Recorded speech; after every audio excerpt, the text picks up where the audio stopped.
Oke teman-teman, selamat datang di channel Ethical Hacking Indonesia. Terima kasih karena kalian sudah mengklik video ini. Bagi yang baru bergabung, atau bagi yang baru menemukan video-video atau channel yang atau channel saya, bisa ini ya, bisa langsung subscribe. Terus kalau nggak mau ya nggak apa-apa. Bisa subscribe, terus like videonya, terus komen di bawah video apa yang kalian inginkan. Jika kalian ada memikirkan suatu konsep video, bisa kalian komentarkan biar saya nanti buat video selanjutnya mengenai permintaan kalian gitu. Permintaan kalian sudah banyak sih, maksudnya sudah saya catat semua apa yang komentar-komentar kalian, video-video apa yang kalian mau, cuman saya masih ada yang harus saya kasih tahu dulu gitu biar cepat gitu, karena juga waktu saya juga lumayan ini ya, karena harus membagi waktu gitu. Oke, seperti biasa sebelum kita mulai, disclaimer on, semua video dan tutorial hanya untuk tujuan informasi dan pendidikan. Kami percaya bahwa peretasan etis, keamanan informasi, dan keamanan cyber harus menjadi subjek yang familiar bagi siapa saja yang menggunakan informasi digital dan komputer. Kami percaya bahwa tidak mungkin membela diri dari peretas tanpa mengetahui bagaimana peretasan dilakukan. Oke. Itu adalah basic pengetahuan yang harus kita ketahui. Berulang-ulang kali saya tekankan setiap video saya bahwa teknik yang ada dalam cyber security itu adalah teknik yang baik, maksudnya tidak memuat hal negatif dan positif gitu, netral aja tekniknya. Cuman kan ada orang yang salah gunakan gitu. Nah, jadi teman-teman harus bijak dalam bertindak gitu, jangan sampai merugikan orang lain gitu, karena pertanggungjawabannya ada di teman-teman sendiri gitu. Saya hanya memberikan sebuah pengetahuan yang mungkin tidak pernah terpikirkan di kalian. Nah, bagi yang sudah mengetahuinya bisa di skip video ini, ditutup aja, karena ya kalau sudah tahu gitu kan ngapain juga gitu. Cuman kalau kamu nambah watch time saya ya enggak apa-apa. Oke, langsung aja kita mulai. Saya akan membahas tentang Copilot ya. Copilot itu yang ada di GitHub. Seperti biasa, kalau kalian tahu GitHub itu apa ya? GitHub itu sebuah ini ya, sebuah website yang menyediakan source code gitu. Kalau teman-teman sering sudah tahu gitu kan mengenai GitHub, berarti sudah pernah mencoba-coba atau pernah mengetahui gitu tentang coding gitu. Karena kalau kalian sini tanpa tahu apa itu coding ya aneh juga gitu kan. Apa yang mau saya bahas di sini? Yang mau saya bahas itu adalah mengenai perubahan yang dilakukan oleh GitHub gitu, dan itu sangat mengancam. sangat mengancam, nggak mengancam sih, maksudnya sangat inovatif gitu, yang kalau misalnya kamu programmer itu bakal suatu saat itu mungkin ya, kemungkinan atau potensinya bisa tergantikan oleh AI ini gitu. Dan kita sudah tahu dari masa ke masa setiap dibuatnya AI oleh orang-orang yang memang serius dalam membuat AI itu sudah ada buktinya gitu. Nah, yang pertama itu yang dibuat, bukan pertama, cuma yang saya ketahui gitu, ada yang pemain Alpha apa itu nama gamenya, dan ada seseorang yang buat AI gitu, yang saya tahu sih dari Google gitu, buat AI, dan pengetahuan yang dimiliki oleh manusia yang dicari selama 40 tahun itu hanya ditelan sama AI-nya dalam hitungan yang sangat singkat gitu. Jadi sangat dampaknya itu sangat besar gitu di bidang komputer ini, apalagi kalau kita berbicara tentang AI gitu. Nah, salah satu contohnya lagi itu Dota. Nah, kalau kalian tahu OpenAI itu kan ada perusahaan dulu non profit itu yang dibuat sama Elon Musk sama temannya, itu siapa saya lupa namanya. Mereka buat semacam perusahaan yang non profit, artinya tidak non profit itu yang nggak ada profitnya gitu bagi mereka gitu, cuman kan ada profitnya ketika masuknya Microsoft ke situ. Mereka membuat AI gitu, terus player apa namanya pro yang ada di Dota itu yang terkenal lah ya, kayak misalnya di PUBG atau apa itu namanya TZY gitu kan, itu dikalahkan sama AI gitu. Nah, itu adalah tindakan nyata dari AI ini yang sangat memiliki pengaruh besar gitu. Apabila kalau misalnya kedepannya, maka seorang programmer kayaknya ndak bergantungan lagi gitu harus mengetahui ini dan itu, tapi lebih kepada dia mengontrol AI ini untuk membuat apa yang diinginkannya gitu. Jadi seperti ini, seperti biasa ya, ini kan diibaratkan sebagai text editor biasanya kan. Kalau kita replay nih, determine whether and sentiment of text is positive, use a web service. Nah, ini yang sangat powerful menurut saya. Ini baru permulaannya aja sudah sangat powerful, apalagi kalau sudah dibuat semegah mungkin atau sebesar mungkin AI ini, dia maka potensinya sangat besar untuk bisa menggantikan menggantikan manusia gitu. Nah, ini kan di sini ceritanya dia hanya memberikan komen ya, komen. Kalau misalnya di beberapa bahasa pemrograman kan, kalau ada tanda yang miring begini dua, itu artinya komen. Komen itu artinya ya sebatas komen gitu, yang biasanya kan harus dibaca sama manusia. Nah, sekarang dibaca sama AI dan buat konstruksinya dalam bentuk program gitu nih, seperti ini. Jadi AI-nya memahami apa yang dituliskan dalam komentar ini, lalu dikonversikannya ke dalam binary, lalu dicarilah solusinya gitu. Nah, solusinya tuh kalau untuk AI ini bisa dari luar gitu, maksudnya dari dari forum-forum, misalnya dari internet gitu, terus dari forum yang sudah dibuat seperti Stack Overflow gitu, yang betul itu akan ditampilkan di sini gitu.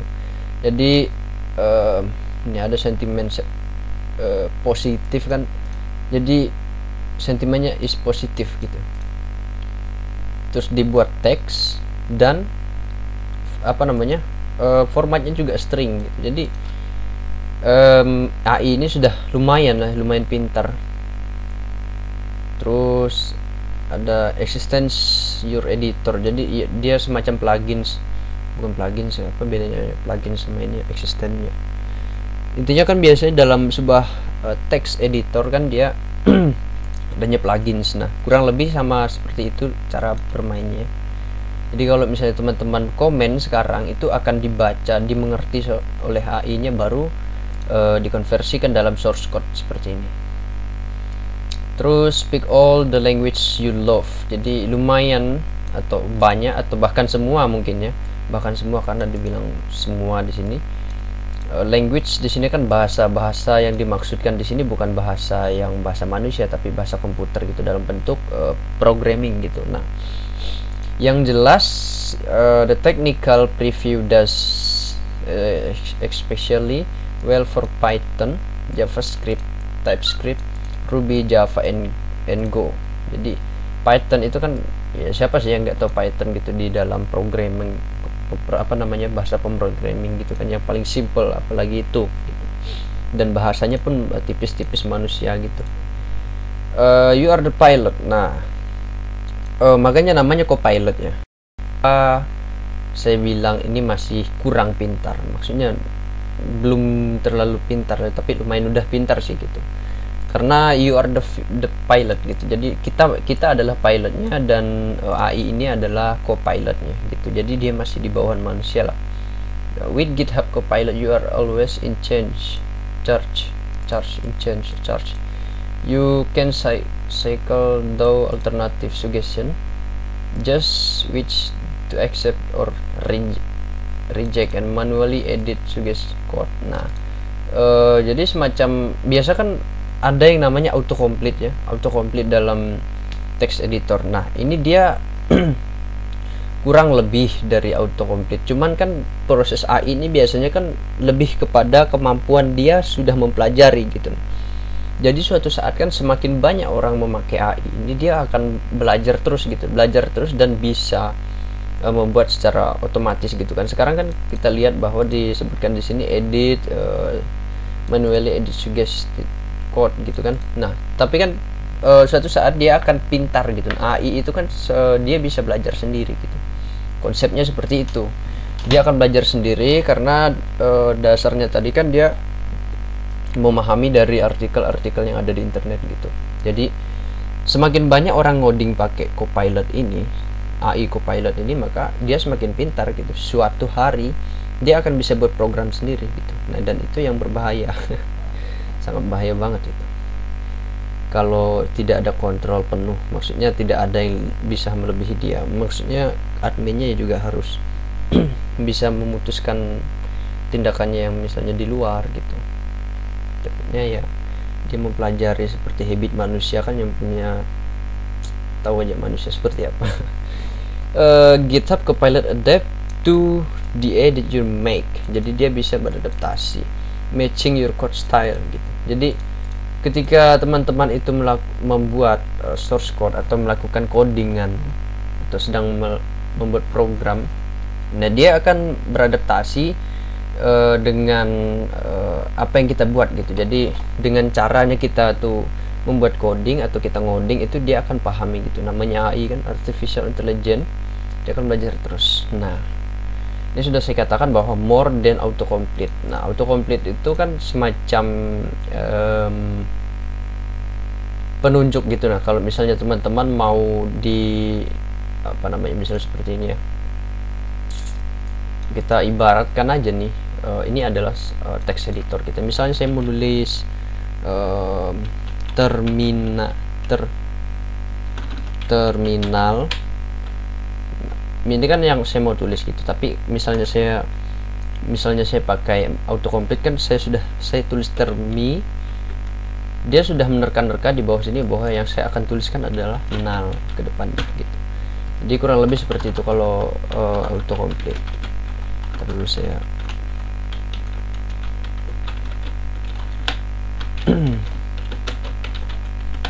itu cara kerja autocomplete ya. GitHub Copilot is powered by Codex. Jadi Codex ini kalau teman-teman tahu null bytes, bukan kayaknya. Beda. The new AI system created by OpenAI. Nah, jadi ini kan semacam korporasi gitu. Sekarang dia sudah sudah profit. Dia semacam bentuknya sudah profit, artinya dia menguntungkan gitu bagi yang buat gitu, karena ada investasi Microsoft di situ 1 triliun kah? Billion itu berapa? Billion itu triliun atau miliar? Dia 1 billion. GitHub Copilot understands the significant more context than most code assistant. Nah, jadi lebih dari asisten kita dalam coding gitu. Asisten di sini maksudnya adalah seperti penunjuk ya, kurang lebih autocomplete juga gitu. Bisa juga dia masuk dalam kategori autocomplete gitu, asisten. Terus when apa itu? Recommend function name and or the code is of GitHub Copilot uses the context you provide and sanitize code to match. Jadi seperti yang saya sebutkan tadi, bahwa dia akan memahami sendiri gitu. Dia belajar. Together with OpenAI, we design GitHub Copilot to get smarter at producing safe and effective code as developer use it. Jadi Microsoft ini semacam dia menguasai ekosistem dari sistem development ya. Kayak OpenAI juga diambilnya. Sekarang dia yang punya GitHub, Microsoft sudah GitHub, dia sudah setidaknya dia ada campur tangannya di Copilot ini. Terus di OpenAI itu kan dia sudah apa namanya udah investasi ke situ juga, otomatis ini juga campur tangannya dia gitu. Kurang lebih seperti ini contohnya, misalnya get average run time of successful run in second. Jadi kita bisa replay nih, orang buat ini kan, buat comment. Nah, dia langsung menerapkannya dalam sistem codingnya. Jadi semakin banyak orang nanti pakai ini, maka semakin top gitu. Skip the docs and stop searching for example. GitHub Copilot helps you stay focused right in your editor. Jadi biasanya kan kalau kita ngoding itu ya, kita berurusan dengan coding kan, misalnya ada error atau apa kita mau search kan, kita harus pergi ke browser dulu gitu untuk mengetahui ini errornya apa sih sebenarnya, ketika kita masih belajar gitu kan. Bahkan orang yang sudah kita bilang tanda kutip pro aja masih buka internet gitu ketika ngoding. Dan sekarang kita tetap di sini, jadi ibaratnya tuh ya, kalau kita ngoding ya ngoding aja gitu di text editor, nggak usah lagi pergi ke browser apa segala. Terus convert comments to code. Now write a comment describing the logic you want and let GitHub Copilot assemble the code for you. Nah, dia bisa menulis komen juga gitu, convert the comment to code. Jadi ketika kita sudah membuat seperti ini nih, jadi ketika logiknya nih, nah apa ini kan sudah saya bilang bahwa ini adalah ini adalah bentuk dari tag comment ya kalau di text editor. Ini sudah ada beberapa skema yang dibuat gitu, skema yang dibuat, lalu si apa namanya Copilot GitHub ini langsung membuat dia dalam bentuk logika pemrograman. Misalnya di sini dia sudah masukin ke dalam function, string apa segala kan, jadi dia sudah dalam bentuk yang lebih kompleks daripada yang ini. Ini kan sekedar skemanya aja gitu, tapi OpenAI atau Copilotnya sudah bisa memahami atau mempelajari dan dia implementasikan ke dalam bentuk source code seperti ini. Gila sih, para autofill for repetitive code. GitHub Copilot works great for quickly producing and repetitive code patterns, fit sample and then generate the rest. Jadi kalau kita replay ini, nah jadi sintaks pun dia bisa pahami gitu, nah dari sintaks-sintaks seperti ini. Gila sih. Kalau misalnya maker language string, nah ini kan ada beberapa apa namanya sintaks kan, bukan sintaks sih, cuma command maker ini kan kalau dibilangin bahwa language-nya string, terus ini command-nya maker sama dengan. Nah, apa artinya dari logics yang ada di atas ini adalah string ini untuk nama pemrogramannya atau nama bahasa pemrogramannya itu, ini ada JavaScript, Python, CSS, HTML, nah bahkan ada HTML ya. Dan dia buat comment makernya itu apa dari bahasa pemrograman ini gitu, langsung dibuatkannya di sini. Wow, gila, mantap. Test without the toil.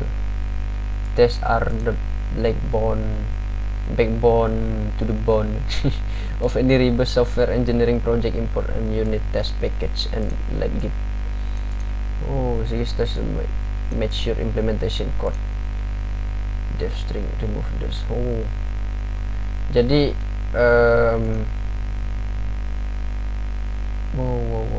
jadi dia nih langsung juga bisa bekerja. Intinya dia sangat powerful. Dalam artian apa kan? Di sini coba kita lihat di sini strip suffix ya, itu kan file name. Nah ini kan yang di luar, biasanya kan itu ada di luar ya, ada di luar. Terus remove the suffix from a file gitu. Return file.rfind titik gitu. Jadi dia ketika dibuat komen seperti ini aja di dalam sebuah function atau di function def dalam sebuah function seperti ini, dia bisa mengkonvertnya ke dalam logics. Bahkan dia bisa membuat komen balik gitu, kayak kamu ngomong apa gitu kan, dia ngomong balik gitu, kayak misalnya remove the suffix from a file, terus dia bilang test for the suffix file function gitu. Bahkan sampai ke ranah itu pun dia mengerti gitu, kayak dalam dirinya sendiri pun dia bisa periksa gitu, kayak ada penyakit gitu istilahnya. Kalau misalnya kamu lagi demam kan, kamu tahu kamu demamnya ini kenapa, ini karena suhu tubuhku mungkin gitu. Dan itu adalah kepintaran yang ada di dalam nalar manusia dan diimplementasikan dalam AI ini. Terus show me alternative, jadi want to evaluate the few different approach apalah itu. GitHub Copilot can show you a list of solution. Nah, use the code as provide or edit it to meet your needs. Jadi dia bisa, ya kurang lebih juga ya seperti yang saya bilang tadi, dia semacam asisten juga, bisa autocomplete bisa, terus dia punya kelebihan dari keduanya itu. Nah, itu yang buat dia disebut the next generation. Makanya dia bisa disebut sebagai AI gitu, karena dia punya kelebihan yang mampu memahami logika pikiran gitu.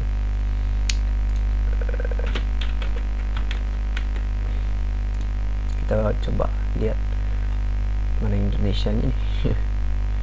Nggak ada ini, bingung saya jadi kan.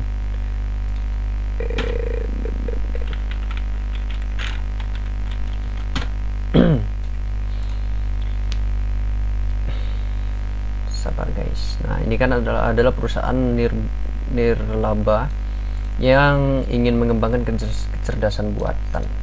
Mana yang buatnya? Elon Musk sama Sam apa sih nama orang luar? Elman ya, itu nah. Itu adalah yang buatnya. Terus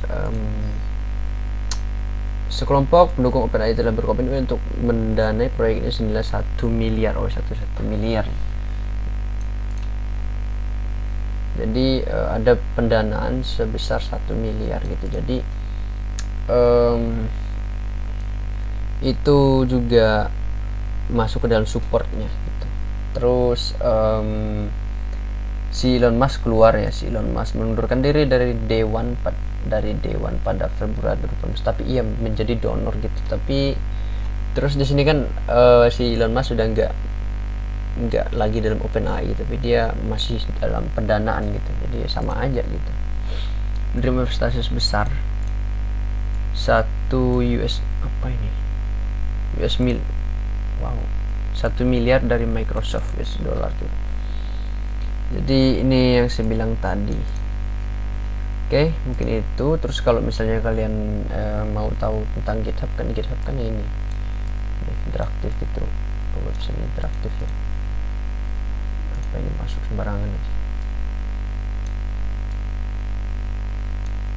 Sudah di Indonesia. Kalian sebelum mau daftar ke sini, ke AI ini, harus ini dulu punya akun GitHub gitu, baru daftarkan. Nah, how it work. Jadi private editor context, terus provide suggestion, improve suggestion. Jadi ini adalah model dari Copilot yang ada di GitHub. Dia masukkan ke dalam OpenAI Codex ini tadi. Dari sinilah, dari OpenAI ini kan melihat public code and text on the internet. Jadi dia melihat dan mempelajari itu. Makanya saya bilang tadi, semakin banyak orang nanti pakai Copilot ini, maka dari itu dia akan semakin pintar, karena dia sudah bisa mengkompilasi pengetahuannya gitu. Oke, don't fly solo. Jadi dia bilang jangan terbang sendirian. Jadi teman-teman bisa sign into join with list. Jadi teman-teman nanti bisa access is limit to small group tester during a technique technical preview, sign up. Jadi teman-teman bisa sign up di sini untuk bisa masuk dalam list gitu kan, karena dia terbatas. Terus yang sudah daftar biasanya juga harus menunggu selama sekitar 5 sampai 4 bulan gitu setahu saya. Teman-teman bisa ini ya, bisa cek sendiri gitu. Oke. Mungkin itu aja yang mau saya bahas di video kali ini. Cukup memberi pukulan bagi kita bahwa semakin maju aja zaman ini ya. Jadi teman-teman yang mau belajar jangan sampai ini ya, jangan sampai kendor semangatnya, jangan sampai merasa terlambat. Tidak ada yang terlambat selagi kamu masih hidup, tidak ada yang terlambat, seriusan. Jadi tetaplah berjalan, walaupun kita harus berjalan dengan lambat, tidak apa-apa, setidaknya kamu sudah memulai gitu. Ya itu aja yang mau saya tekankan di video kali ini. Dari intinya adalah tetap semangat gitu, semangat terus belajar. Kalau ada baiknya bila ada satu anak yang di Indonesia ini mampu membuat AI seperti ini, kayak impactnya itu kayak lebih besar gitu ke dalam sistem kita gitu di negara, karena mempelajari secara manual itu terus terangannya itu sangat susah gitu kan. Tapi ketika kita ada semacam copilot itu tadi kan lebih mudah gitu. Nanti suatu saat itu program itu kayak bukan hal yang spesial lagi gitu. Yang sekarang kita tahu kan orang yang bisa pemrogramming kan kayak serasa spesial gitu. Nah suatu hari itu akan ada mesin yang bisa menggantikan manusia untuk membuat sebuah program gitu, dan itu sangat berbahaya gitu. Dan bahayanya kenapa? Kalau itu ditanamkan dalam robot, bayangin robot itu punya pikiran dan logik untuk bisa berkembang biak gitu kan. Berkembang biaknya kan tentu tidak seperti biologis manusia gitu. Dia bisa berkembang biak dalam artian dia bekerja, dia ngelas buat temannya gitu, terus dia pasangkan alat di pikiran temannya, dan wow, itu sangat berbahaya sekali. Itu memang agak jauh dari kita, peradaban kita mungkin, tapi kan kita nggak tahu pas kamu bangun besok kan Anda kan kaget kok. Oke, terima kasih teman-teman, tetap semangat, jangan patah semangat melihat hal seperti ini justru pemicu teman-teman untuk terus belajar. Oke. Jangan lupa komen di bawah video apa yang kalian mau gitu tentang cyber security, dan jangan lupa juga cyber security suatu hari juga ada copilotnya. Cuman kalau cyber security kayaknya memang harus ada yang manual gitu, menurut saya sih gitu. Oke. Terima kasih teman-teman semua. See you in the next video. Tetap semangat dalam belajar. Thank you.